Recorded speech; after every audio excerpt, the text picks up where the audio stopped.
Ayan, mga bata, ready na ba kayo makinig? Parang wala nung energy. Ready na ba tayo makinig? Ayan, very good. Ngayon, sinong nakakaalala ng pinag-aralan natin kahapon? Kung kahapon, ang pinag-aralan natin ay tungkol sa kung papaano sumamba? Sumamba? Opo, very good. Ngayon naman, ang pag-aaralan naman po natin ay kung papaano maglingkod tulad ni Jesus. Ayan. Ngayon, babasahin po muna ni teacher ang ating teksto po. Sabi sa Marcos 10:43-45, mga bata, makinig po muna.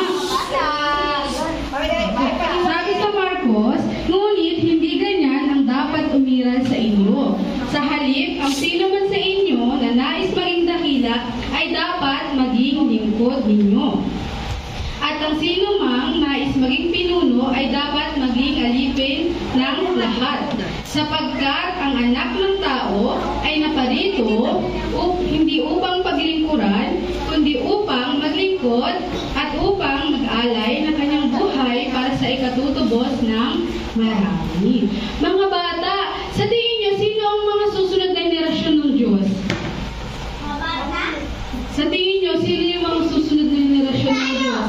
Tayo, very good. Ang mga susunod na henerasyon ng Diyos, sila yung mga naglilingkod sa tao, yung tumutulong sa iba. Mahal tayo ng Diyos, kaya ipinadala niya si Jesus sa atin. Kaya naman, dapat natin ibahagi ang pag-ibig ng Diyos sa susunod na henerasyon na maglilingkod tayo sa iba, na maglilingkod sa iba. Tayo, na susunod na henerasyon ng Diyos, ay dapat maglingkod sa iba para ipakita natin yung pag-ibig ng Diyos. Ayan.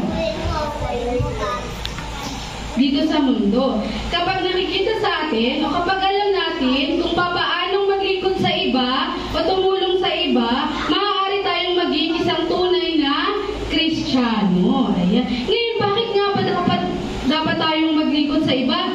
Bakit nga dapat yung mga tunay na Kristiyano maglingkod sa iba? Bilang susunod na henerasyon sa Diyos. Ngayon, titingnan natin yung mga dahilan. Bakit? Siyempre, una dyan, dahil si Jesus ang nagsilbing huwaran natin. Iyan ay dahil si Jesus ang nagsilbing huwaran sa atin. Si Jesus ay dumating sa mundong ito upang maging huwaran natin. Siya ang anak ng Diyos. Pero gayon pa man, kusa niyang ibinitawan ang pagiging kapantay niya ng Diyos.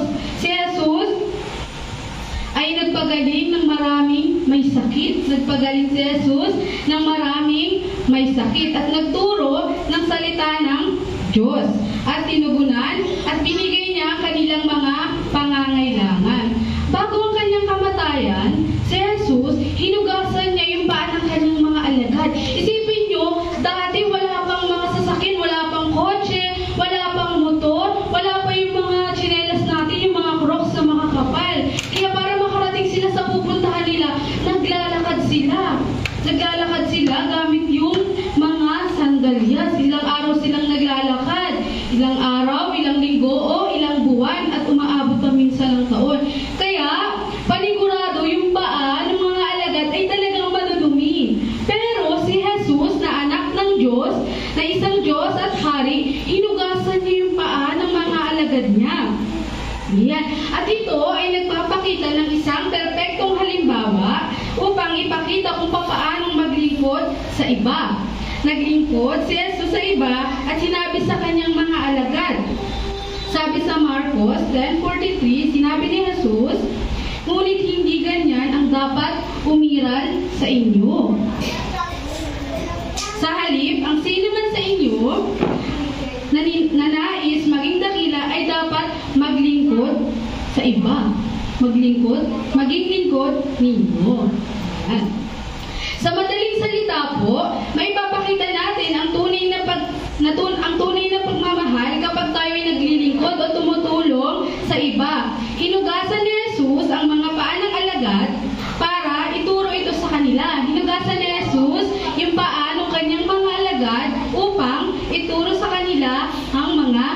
mundo.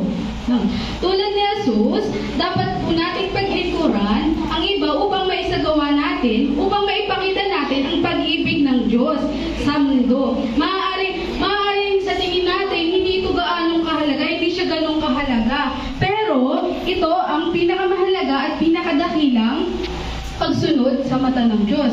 Pwede nating isipin na, ay parang hindi naman siya mahalaga. Pero sa paningin ng Diyos, ito ay isang pinakamahalagang bagay. Gayunpaman, ito ang pinakamahalaga at pinakadakilang pagsunod sa mata ng Diyos. Gaya ng natutunan ninyo nung nakaraan, yung tinuro ni Teacher Hannah, ito ay buong buhay na pagsamba. Maging mabuti tayo sa ating mga kaibigan. Mabuti ba kayo sa inyo mga kaibigan? Oo, parang walang mga energy, parang hindi mabuti sa mga kaibigan. Mabuti ba kayo sa inyo mga kaibigan? Oo, very good. Tulungan natin yung mga may hirap, yung may mga problema, at yung mga nangangailangan. Hindi man ganun kalaki yung may tutulong natin, pero tutulong tayo sa abot ng ating makakaya. Patandahan natin na ang lahat ng mga gawain ito ng paglilingkod ay mahalaga sa pagsamba sa Diyos. Yan. At syempre, pangalawa, iyan ay dahil dapat tayong maglingkod sa iba tulad ni Jesus. Kailangan natin, dahil dapat tayong maglingkod sa iba, kung paano naglingkod si Jesus sa iba. Mga bata, tinatanggap niyo ba? Tumanggap ba kayo at nananampalataya ba kayo kay Jesus? Sumasampalataya ba kayo kay Jesus? Naniniwala ba kayo kay Jesus?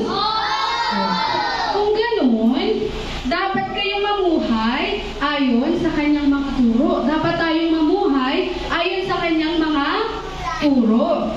Sa madaling salita, dapat po nating maunawaan, mahalin at paglingkuran, tulungan ang ibang tao, ang isa't isa. Ganyan natin mabibigyan ng kaluwalhatian ang Diyos. Dapat nating ipakita ang ating pagmamahal at matulungin ng mga kamay sa iba. Dapat nating iunat, dapat nating iunat ang ating matulungin at mapagmahal na kamay sa ibang mga tao. Dapat tayong magtulong-tulungan. Ayan. Sinabi ni Jesus sa kanyang mga alagad, sabi sa Mateo 5:14, kayo ang ilaw ng sanlibutan. Sabi ni Jesus, kayo ang ilaw ng sanlibutan. Ang ilaw ay nagliliwanag sa madilim na daan. Gayon din, dapat paliwanagin natin ang pag-ibig ng Diyos sa mundo sa pamamagitan ng paglilingkod. Para makapaglingkod, tulad ni Jesus, kailangan natin ng kababaang loob, mapagmahal at pagtsatsaga at lakas ng loob. Kailangan hindi tayo mayabang, kundi tayo ay may mababang loob, kababaang loob. Yan, para makapaglingkod, tulad ni Jesus, dapat tayong maging mapagkumbaba. Dapat tayong maging mapagkumbaba, hindi tayo mayabang, hindi tayo mapagmalaki. At pakitunguhan ang iba ng may malasakit. Yan. Ibaba ang iyong sarili at itaas ang iba. Iyan ang tunay na kababaang loob. Kung wala tayong pag-ibig tulad ni Jesus, ni Kristo, hindi natin matutulungan ang mga mahihirap at mapapangalagaan ang ating kapwa na may problema. Kaya kailangan natin ng pagtsatsaga at minsan nakakatakot maglingkod. Minsan nakakatakot tumulong, lalo na kapag walang-wala rin tayo. Parang nakakatakot na ibigay yung meron ka kasi paano na yung sayo, di ba? Pero kailangan tayo'y tumulong sa abot ng ating makakaya. Ang pagtulong sa iba ay nangangailangan ng matinding lakas ng loob. Sa ganitong paraan, maaari nating isabuhay ang paglilingkod bilang mga alagad ni Jesus. Sa pamamagitan nito, mararanasan ng iba ang pag-ibig ng Diyos sa pamamagitan natin. Sa pamamagitan natin, isipin nyo yun, sa pamamagitan natin, maaaring maranasan ng iba yung pagmamahal ng Diyos. Yan. Ngayon naman, paano naman tayo dapat maglingkod paano tayo tutulong sa iba. Maraming mga bagay ang maaaring gawin upang ang mga Kristiyano ay magkaroon ng tamang saloobin sa paglilingkod. Halimbawa, anong gagawin natin kung may kaibigan tayo na hindi niya alam kung ano yung sasagot niya sa assignment niya? Anong gagawin natin? Pwede natin gawin na pwede tayong pumunta sa kanya at sabihin, tutulungan kita. Pwede natin gawin yun. Maaari kang lumapit, maaari tayong lumapit sa kanila at tulungan sila. Papaano naman sa inyong pamilya? Papaano naman sa bahay nyo? Ngayon, titignan nyo yung mga magulang nyo. Sino may mga magulang? Wow, lahat tayo may mga magulang. Opo. Ngayon, titignan natin kung sino yung mga nahihirapan sa kanila. Yung mga ate, yung mga kuya natin, o yung mga magulang natin. Pwede nating halimbawa sa mga hugasin, pwede nating sabihin sa mama natin, sa ate natin na ako na po muna yung maghuhugas sa ngayon. O, diba? Pwede silang makapagpahinga. Pagkatapos, tulungan mo sila, ayan, at sabihin mo, Nay, ako na po ang maghuhugas ngayon.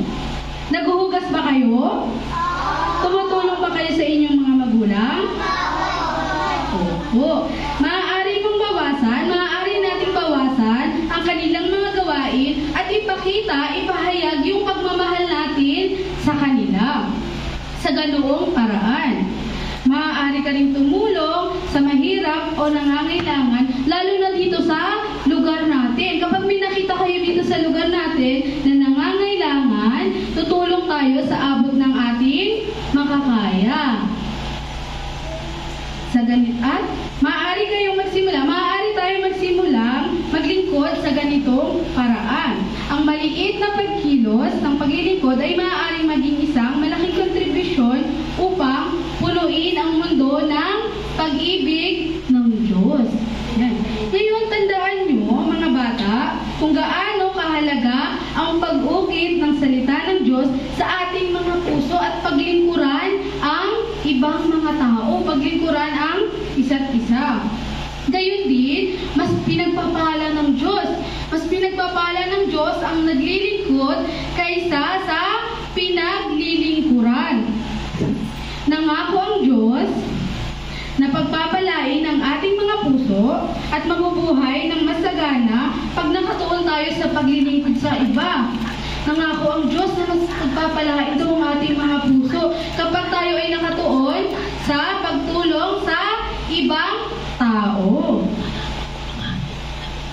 Bukod dito, pinupuno ng Diyos ang ating mga puso ng higit na kagalakan o kasiyahan sa pagmamahal kapag naglilingkod tayo sa iba, kapag tumutulong tayo sa iba. Kaya tandaan natin na tayo ay mga alagad ni Jesus. Very good. Tandaan natin na tayo ay mga alagad ni Jesus na naghahatid ng pag-ibig ng Diyos sa iba sa pamamagitan ng ating pagtulong, sa pamamagitan ng ating paglilingkod.